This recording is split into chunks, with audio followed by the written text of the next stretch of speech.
O que é mindfulness? É difícil porque não tem uma tradução muito boa, mas muita gente traduz como atenção plena. É uma forma de prestar atenção.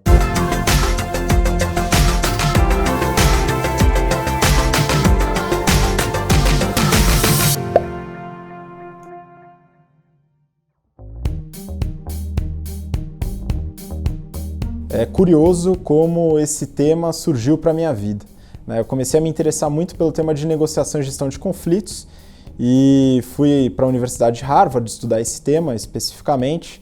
Era um curso intensivo com uma série de profissionais de diversas formações do mundo inteiro, e toda essa riqueza cultural faz com que a gente trabalhe a negociação de forma bem prática, lidando com esses desafios nas próprias simulações do treinamento. E aí a gente observa que uma das habilidades mais importantes para negociar e para gerir relacionamentos é a visão em perspectiva. É você conseguir se colocar numa situação de conflito como se você fosse um terceiro imparcial, como se você estivesse fora da situação.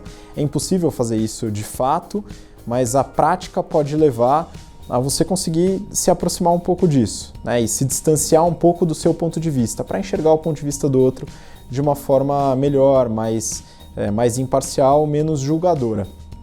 E aí, junto com os instrutores, eu lembro muito do Daniel Shapiro, que é um professor bastante famoso lá, tem alguns livros muito interessantes, um inclusive chama Além da Razão, recomendação aí para leitura, é muito bom. Ele falou sobre o mindfulness nessa época e como o mindfulness ajudava na visão em perspectiva, a desenvolver a visão em perspectiva, se colocar em perspectiva. E a partir disso, eu comecei a estudar esse tema, por ser muito interessante, por falar, poxa, é uma habilidade que é de certa forma carente nas empresas, nas corporações, e que pode ser desenvolvida. E até então eu não sabia que aquilo podia ser desenvolvido na prática, E eu percebi que com o mindfulness aquela habilidade poderia ser desenvolvida. Quais são os benefícios que o mindfulness e o desenvolvimento dessa atenção plena trazem? E aí são vários, são milhares de pesquisas desde a década de 70 que indicam uma série de benefícios através da prática e do desenvolvimento dessa habilidade. Uma delas é a redução do estresse e atua a nível hormonal, com a redução do cortisol, que é o famoso hormônio do estresse. Uma prática constante acaba reduzindo esse hormônio, a produção dele no seu corpo. A outra é desenvolvimento de áreas dentro do seu cérebro, o córtex pré-frontal e outras áreas que acabam se desenvolvendo com essa prática. Então são uma série de benefícios que depois, consequentemente, trazem bem-estar, trazem regulação emocional e assim por diante.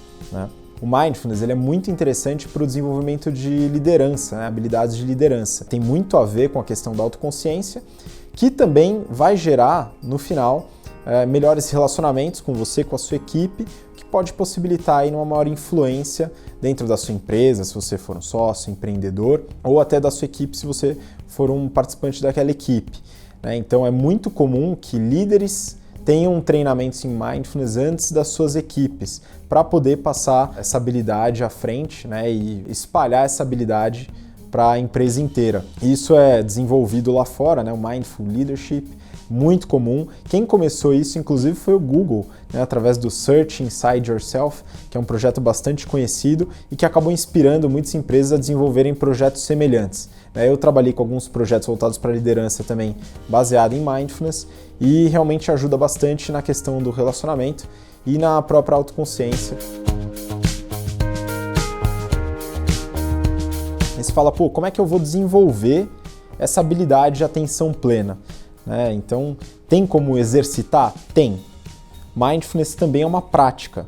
Então, a gente consegue praticar essa atenção de forma regular. Como? Através de práticas de atenção plena. São meditações, Mas são meditações sem nenhum aspecto de crença ou religioso, São meditações de atenção. Ou seja, uma prática bastante comum dentro do mindfulness é a atenção à respiração. Respiração é uma coisa que a gente faz o tempo inteiro, muitas vezes sem estar atento. Quando você começa a notar a inspiração, a expiração, como isso se dá no seu corpo, o movimento do tórax, o movimento do diafragma, a sensação do ar entrando e saindo pelas narinas, essa atenção é a prática do Mindfulness. E aí como é que a gente começa a praticar de fato, né? Você vai começar a prestar atenção na respiração, uma hora sua mente vai embora. Putz, esqueci a chave do carro. Não sei, alguma coisa vai passar pela sua cabeça, como sempre passa.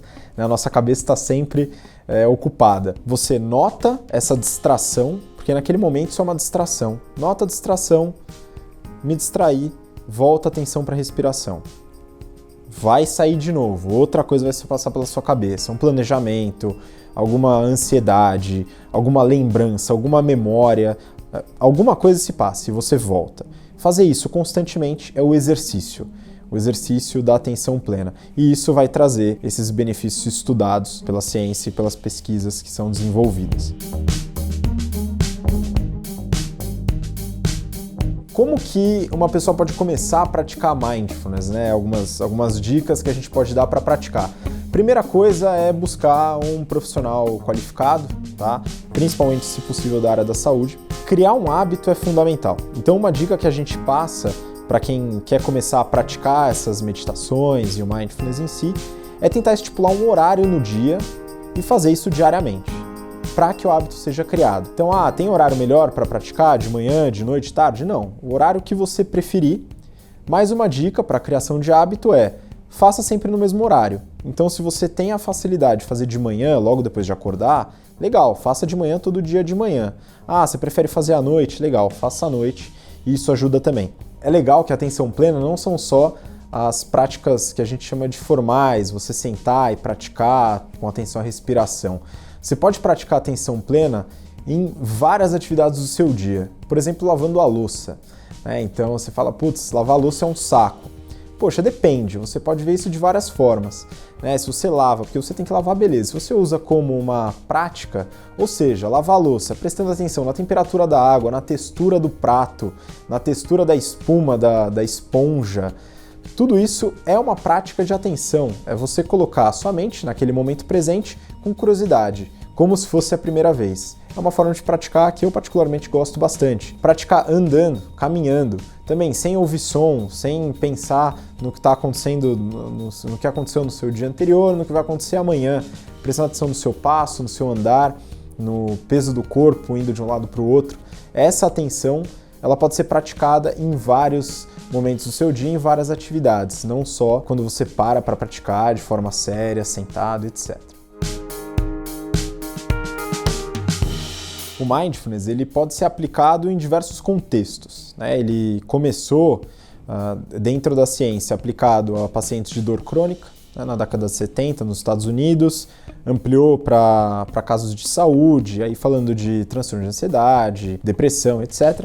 Dentro do contexto corporativo ele começou mais recente e hoje muitas empresas desenvolvem esse tipo de programa para os colaboradores, sócios, empreendedores, para toda a equipe dentro das empresas e também no contexto esportivo, de alto rendimento principalmente. Então eu participei de um projeto muito interessante no Instituto Tênis, que é uma iniciativa para promover o tênis profissional no Brasil, trabalhando com os atletas, que são jovens que estão se tornando profissionais do tênis. E é interessante, qual que era o objetivo principal ao trabalhar com esses atletas? Fazer com que eles, depois de uma eventual dupla falta que eles fazem, errando os 2 saques, no próximo ponto eles consigam jogar aquele ponto sem se afetar tanto com aquele erro que acabou de passar. Então é um ponto interessante aqui de fazer com que a pessoa realmente se coloque no lugar presente, naquele ponto exatamente onde ele está, e não deixe com que aquelas sensações, emoções, pensamentos que ela trouxe possam afetar o próximo ponto. Então esse é o objetivo que a gente tem nesse trabalho. Foi um trabalho que a gente fez durante um ano, teve resultados expressivos, tanto na mentalidade dos atletas, como nos próprios resultados da equipe em torneios internacionais, grandes slams, etc. Então, dentro do contexto esportivo é muito importante e no contexto empresarial é muito semelhante, não trazer aquela sensação e aquelas derrotas, eventualmente, para dentro do seu trabalho atual, para que aquilo não te afete tanto. E isso tem diversos benefícios aí de bem-estar e de produtividade também.